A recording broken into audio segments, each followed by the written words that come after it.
오늘 에스겔 15장은 지금 계속해서 하나님께서 이스라엘 공동체, 특별히 예루살렘에 남아 있는 주민들과 또 남쪽 유다 백성들에게 왜 이런 하나님의 심판이 임할 수밖에 없었는지 그것을 계속해서 말씀해주고 있습니다.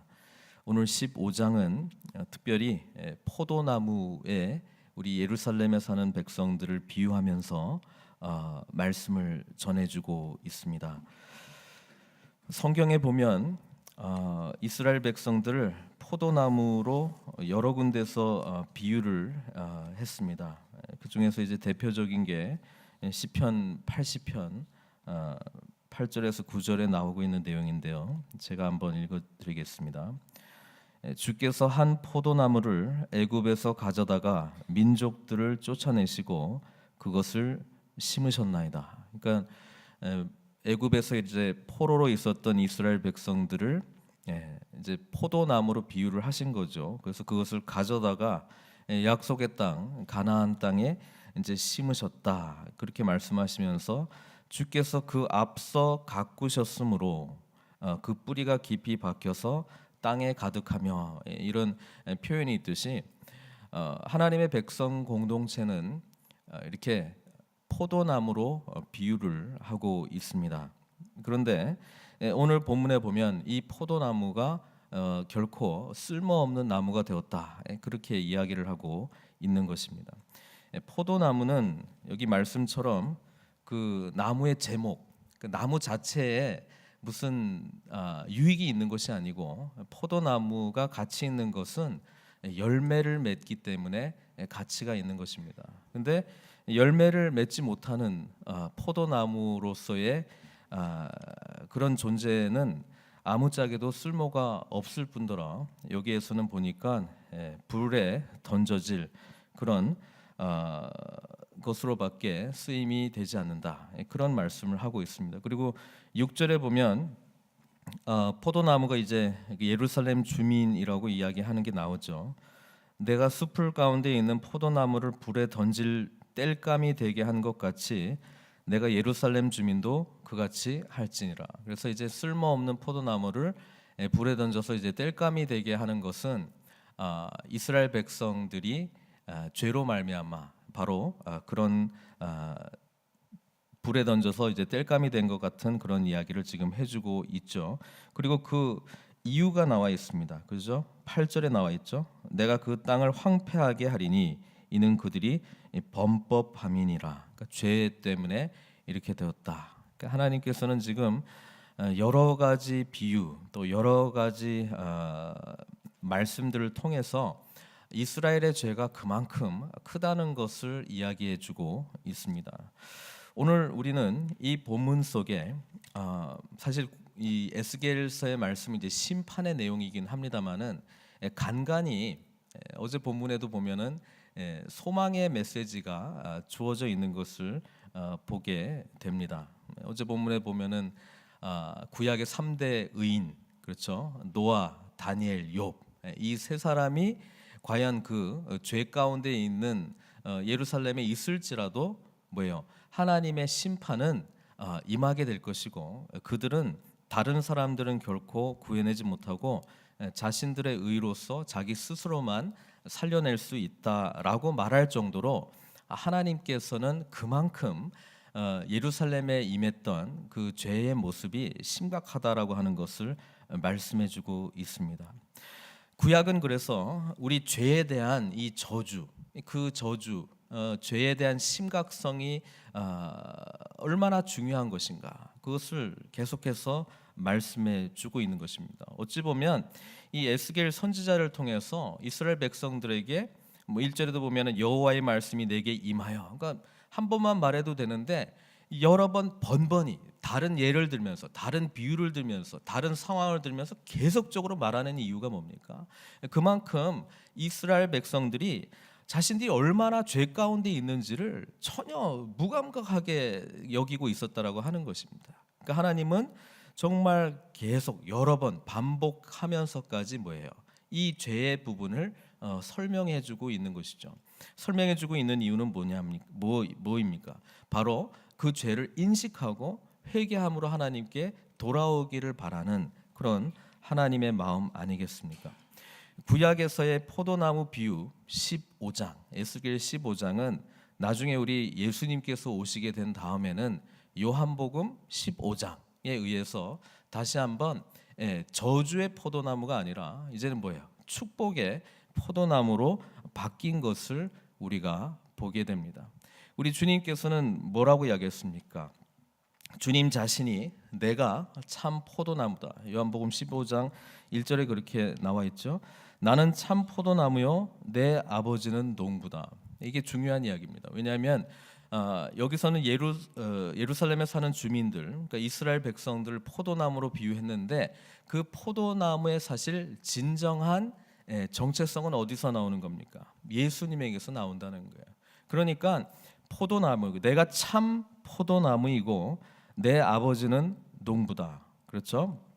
아까 시편 80편에서도 주님께서 애굽에서 포도나무를 가져다가 가나안 땅에 심고 주께서 앞서 가꾸셨다. 예비한 땅이고 주님께서 그렇게 자신의 백성을 만들기 위해서 그 뿌리가 깊이 박혀서 땅에 가득하게 할 것이다 라고 하는 그런 말씀이 있듯이 우리 아버지께서 농부라고 이야기를 하고 있습니다. 그러면서 오늘 구약에 나와 있는 우리 에스겔 15장에 나와 있는 말씀과 비슷한 게 요한복음 15장 2절에도 나오죠. 물은 내게 붙어 있어 열매를 맺지 아니하는 가지는 아버지께서 그것을 제거해 버리시고 무릇 열매를 맺는 가지는 더 열매를 맺게 하려 하여 그것을 깨끗하게 하시느니라. 이렇게 나와 있잖아요. 신약에서 나와 있는 이 말씀은 우리 주님께서 말씀하시는 이 말씀은 너희들 나한테 잘 안 붙어 있으면 저주받는 인생이고 내가 완전히 죄해가지고 불태워 없애버릴 거야. 그 마음으로 하는 게 아니고 어떤 마음으로 하는 거예요? 나와 함께 거하라. 그렇죠? 참 포도나무의 가지의 존재로서의 그 축복과 행복 속에 남아 있으라. 그 이야기를 하는 것이지. 너 이렇게 안 하면 죽여버린다. 너 이렇게 안 하면 저주받는 인생 될 것이다. 이게 초점이 아니죠. 네. 마찬가지로 에스겔서도 사실 하나님께서 말씀하고 싶은 이야기는 뭐예요? 나에게 돌아오라는 거예요. 나를 여호와 하나님으로 인정해 달라는 거예요. 그래서 번번이 그 내가 여호와인 줄 너희가 알리라. 거의 모든 장에 이게 계속 반복되고 있는 거 아닙니까? 그만큼 하나님을 하나님됨으로 인정해 주지 못하고 있는 거예요. 여러분, 우리 예수 믿는 우리들은 주님께서 참 포도나무입니다. 그리고 우리는 그 포도나무에 붙어 있는 가지이기 때문에 우리 예수 믿는 삶의 평가는 결국 열매로 평가받는다는 겁니다. 열매로 우리가 주님과의 관계가 깊은지 아닌지, 우리 신앙이 정말 잘하고 있는지 아니하는지는 결국 그 열매로 보게 됐다는 거예요. 재밌는 사실은 이 열매라고 하는 것은 나무에는 필요가 없는 거예요. 이 열매는 다른 사람을 주기 위해서 필요한 것입니다. 그렇죠? 포도나무가 포도 열매 많이 맺힌다고 자기한테 돌아온 게 뭐가 있어요? 사실 이 열매라고 하는 것은 사람들이 먹기 위해서, 사람들에게 즐거움을 주기 위해서, 다른 사람에게 유익을 주기 위해서 존재하는 것 아니겠습니까? 따라서 기독교인이 된다라고 하는 것은 처음에는 우리가 주님과 단절된 인생을 살았기 때문에 어찌 보면은 내 자신을 위해서만 살았다고 그렇게 정의할 수 있습니다. 그러나 예수 믿고 난 다음에는 이제는 열매를 맺는 인생을 살아야 되는 거거든요. 근데 포도나무 가지가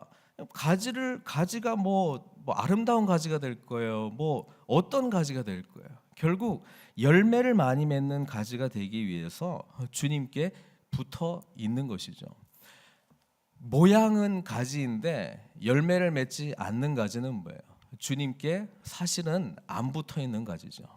우리가 죽어 있는 가지, 다른 가지 그냥 끄집어내서 열심히 그냥 나무에다가 이렇게 묶어서 붙어 있는 것처럼 보이게 할 수는 있죠. 그러나 열매를 안 맺는다는 것은 뭐냐면 주님과의 관계가 없는 거예요.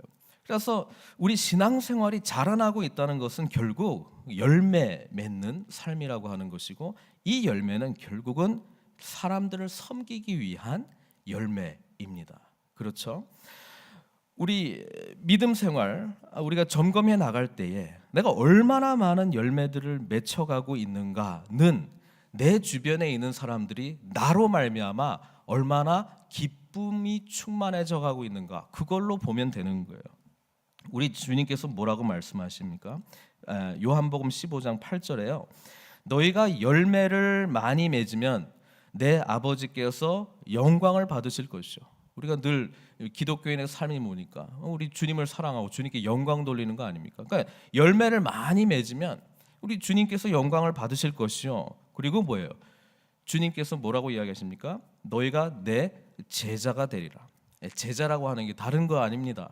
주님과 깊은 인격적인 만남이 있는 자, 주님과의 깊은 인격적인 만남이 있는 자는 결국 열매를 맺는 삶을 살 수밖에 없어요. 왜냐하면 하나님을 사랑하는 것은 결국 이웃 사랑으로 나타날 수밖에 없기 때문에 그렇습니다. 그러면서 9절에 우리 주님께서 아버지께서 나를 사랑한 것 같이 나도 너희를 사랑하였으니 나의 사랑 안에 거하라. 그러면 어떻게 됩니까? 내가 아버지의 계명을 지켜 그의 사랑 안에 거하는 것 같이 너희도 내 계명을 지키면 내 사랑 안에 거하리라. 그래서 11절에 나오고 있는 게 뭐냐면 내가 이것을 너희에게 이름은 내 기쁨이, 주님께서 우리 성삼위 하나님께서 함께 이 연합해서 존재하고 있는 것에 대한 기쁨이 뭔지를 알고 있었고요. 그 기쁨을 우리한테 주고 싶었어요. 평강이자 기쁨입니다. 근데 이게 주님과의 깊은 관계 속에서만 나올 수 있고 또 주님을 믿는 공동체 안에서만 누릴 수 있는 건데요. 내가 이것을 너에게 이름은 내 기쁨이 너희 안에 있어 너희 기쁨을 충만하게 하려 함이라. 사실 어찌 보면 우리가 인생을 살아가는데 결국은 행복을 위해서 살아가는 거 아닙니까? 근데 성경은 너무나도 분명합니다. 이 진정한 행복, 아무도 뺏을 수 없는 행복, 계속해서 자라만 가는 이 행복은 주님을 깊이 만나고 결국은 열매 맺는 삶을 통해서 다른 사람을 섬길 때만 주어지는 것이지, 이것 쫓아가면 행복해질 것 같고 저것 쫓아가면 행복해질 것 같고 가지 자신을 뭔가 유익하게 하면 내가 행복해질 것 같고 가지가 튼튼하면 열매를 많이 맺을 수 있을 것 같고, 그러나 사실은 진정한 비결은 주님을 깊이 만나고 그 만남으로 말미암아 나에게 주어진 이 열매들을 다른 사람들과 나눌 때에 거기서 진정한 기쁨이 주어진다는 사실입니다. 따라서 우리 몸된 교회의 방향도 열매를 얼마나 많이 맺을 수 있을까? 우리 교회가 존재하기 때문에 우리 주변이 기뻐하고 우리 교회가 존재하기 때문에 우리가 보낸 파송한 선교사님들의 그 영역이 기뻐하고 또 우리 교회 안에 있는 우리 공동체 구성원들 모두에게도 삶의 기쁨이 넘쳐나야 되지 않겠습니까? 우리에게 혹 예배 공동체로서의 어떤 내 자신 또 우리 자신을 생각할 때 혹시 이 기쁨이 사라져가고 있습니까? 아니면 뭔가 메마른 그런 모습으로 우리 공동체를 바라보고 있습니까? 그렇다면 지금이야말로 더욱더 주님께 나아가야 되는 시기이고 또 지금이야말로 우리에게 주어진 작은 열매들이 있다면 그것을 이웃과 나눌 때에 하나님만이 주실 수 있는 이 참된 기쁨으로 나아가게 될 줄로 믿습니다. 주님은 우리에게 이 기쁜 삶을 허락해 주셨습니다. 사실 올해 우리 교회가 이웃과 함께하는 교회로서 어떤 표를 정하고 이렇게 여러 가지 이렇게 나아가고 있습니다만은 제 마음 속에는 또 이런 마음이 있습니다. 사실 그 일을 할 때 기쁨이 있거든요. 기쁨이 있습니다. 여러분, 내 자신의 영역을 뛰어넘어서 어떤 하나님 일을 할 때 기쁨이 있습니다. 어떤 선교적인 일들을 감당하고 그 현장에 나갈 때 기쁨이 있습니다. 근데 이 기쁨을 어떤 때는 이렇게 소수의 사람들만 이렇게 기뻐해도 되는 건가 싶을 정도로 우리 초청을 합니다만은 여러 가지 이유들이 있어요. 바쁜 상황도 있고 맞죠. 맞습니다. 물론 그걸 이해하기도 합니다만은 한편으로는 좀 안타깝기도 해요. 왜냐하면 주님께서 주시는 이 축복의 자리를 왜 애써 외면하고 그러면서도 뭐예요? 사실 그 여러 가지 다른 일들을 하는 이유는 어찌 보면은 개인의 진정한 행복을 찾아서 나가는 것 같이 보여주고 있는데 말입니다. 예. 하나님께서 우리에게 주시는 열매를 많이 맺음으로 말미암아 주시는 기쁨은 다른 어떤 거하고 비교할 수 없는 기쁨입니다. 사실 이번에 그 네팔 비전 트립 팀 이제 떠나 보내면서 저는 굉장히 기뻤습니다. 예. 그리고 이 일들을 통해서 하나님께서 어떠한 일들을 감당하실까 그런 기대가 무척 많이 있었습니다. 하나님은 여러 가지 많은 일들을 기뻐하시지만 선교하는 일에 엄청나게 기뻐하시거든요. 그래서 이 일을 준비하고 하는 과정 속에 기쁨이 있었습니다. 제가 이 기쁨을 함께 나누고자 어떻게 보면은 좀 많은 분들께서 이 중보의 자리나 어떤 이분들과 함께 있는 자리에 좀 나오시기를 좀 바라기는 했는데 생각만큼 그렇게 또 많이 어떤 중보의 자리나 이렇게 나오시진 않았습니다. 근데 어쨌든 모임 가운데 하나님께서 계속해서 기쁨의 마음을 주시고 있고요.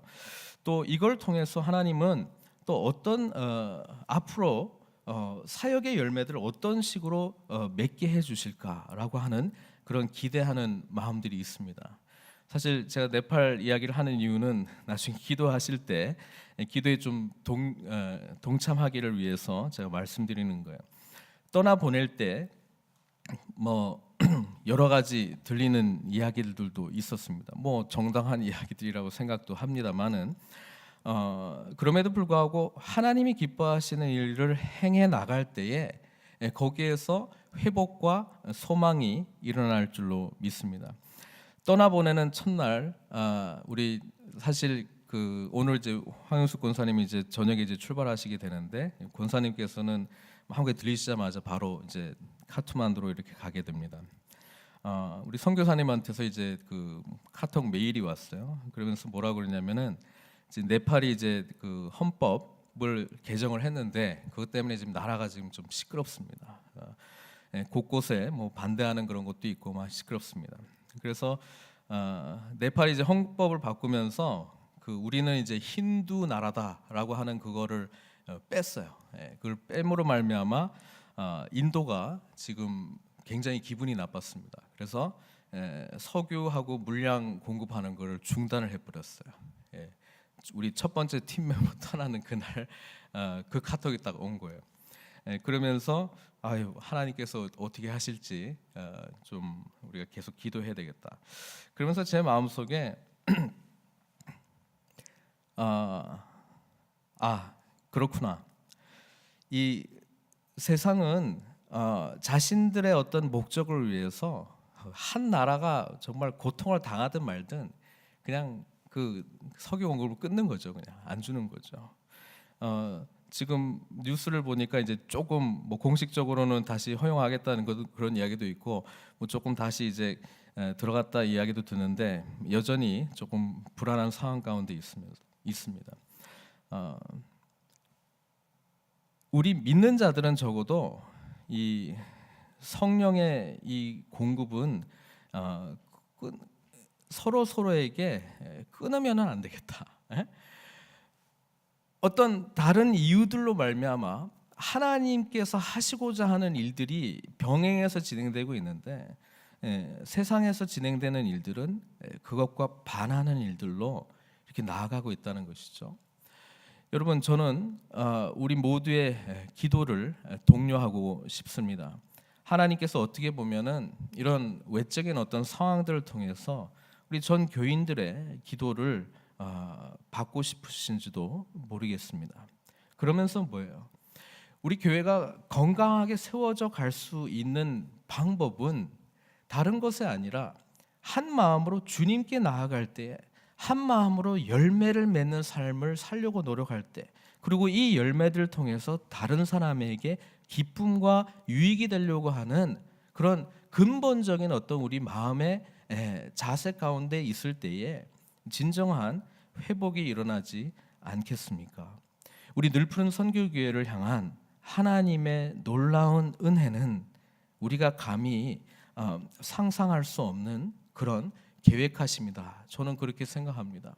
다만 우리가 할 수 있는 것이 있다면 살아계신 우리 주님, 생명 되신 우리 주님, 모든 것을 가능하게 하시는 우리 주님, 그분을 우리가 진정으로 믿으신다면 그분께 참된 가지가 되어 정말 주님이 원하시는 그런 열매들이 많이 맺혀질 수 있도록, 또 뭐예요? 이 열매들을 통해서 우리 몸된 교회가 이 세상 속에 정말 가장 튼실한 열매들을 많이 맺히고 또 이 열매를 먹는 자마다 늘 하나님의 어떤 기쁨과 사랑과 은혜를 경험할 수 있도록 우리가 함께 나아가야 되지 않겠습니까? 가지 자체의 능력이 있는 것이 아니라 그 가지가 누구에게 붙어 있느냐, 얼마나 깊이 붙어 있느냐, 그거의 차이라는 것입니다. 사랑하는 성도 여러분, 우리 몸된 교회를 통해서 이루시고자 하는 하나님의 일들에 함께 동참해 주셨으면 좋겠습니다. 기도로 또 마음으로 함께 이 열매 맺는 일에 우리가 동참해 나갈 때에 여러분, 우리 가운데 이 세상이 결코 줄 수 없는 하나님만이 주시는 그 샬롬의 은혜와 기쁨이 넘쳐날 줄로 믿습니다. 그 은혜를 향해서 함께 나아가시는 저와 여러분들 되시기를 주님의 이름으로 축원드립니다. 기도하시겠습니다. 사랑의 하나님, 감사합니다. 오늘 에스겔 15장의 말씀을 통해서 하나님께서 원래 이스라엘 백성들, 하나님의 백성들에게 요구하셨던 삶은 열매 맺는 삶이라는 것을 다시 한번 기억하게 됩니다. 어느 시점인가 이스라엘 백성들은 자신들이 거룩한 나라이자 하나님의 백성이라고 하는 것을 잃어버리고 살기 시작했습니다. 그러면서 자신들의 유익을 위하여 하나님 아닌 다른 것들을 향해서 나아가는 모습들을 우리가 말씀을 통해서 깨닫게 됩니다. 아버지 하나님, 이것이 오늘 우리들에게 하시는 말씀이라면 다시 한번 주님 붙드는 삶 허락하여 주시옵소서. 우리 속에 있는 하나님 아닌 다른 것, 더 중요하게 여기는 마음들을 제하게 하여 주시고 오늘 말씀에 비추어서 참된 아버지 하나님 포도나무로서의 삶을 살아가는 저희들, 열매 맺는 삶을 사는 저희들, 그래서 누구에게든지 기쁨이 되는 그런 삶을 향해서 나아갈 수 있도록 우리 한 사람 한 사람 붙들어 주시옵소서.